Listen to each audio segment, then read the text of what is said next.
the next example. Okay, always, sometimes, or never.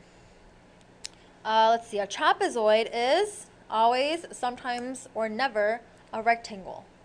So remember that example where I said trapezoid is like a bird, a rectangle is a type of dog, right? So trapezoid, a bird is never going to be a dog, right? So it's going side by side on the flow chart. So it was trapezoid here. You know what, let me write it in red. Okay, so then the flow chart starts off as quadrilaterals. We have trapezoids here.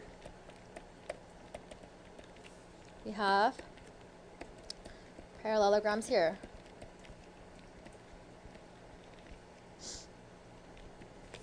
Then parallelograms, the two types are rectangles and the rhombus. And then these two have a square. So here's your flow chart.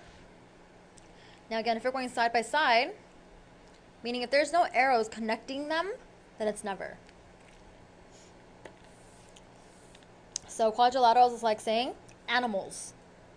Trapezoids is a type of animal, so it's like a bird. And then parallelograms are like dogs, right? Then they branch out to the different types. So we said Chihuahuas and Maltese, or whatever you wanna say. And then this can be, I don't know, maybe a type of Chihuahua or something. So that's kind of the idea of the flow chart. Now trapezoids, the birds, can never be a type of a dog, right? So this is never. A rhombus is always, sometimes, never a parallelogram. Maltese is always, sometimes, never a dog. Isn't it always? Right? So if we're going to go up, then it's always. A rectangle is always, sometimes, never a square. Well, rectangles can just be a rectangle, and sometimes it could be a square.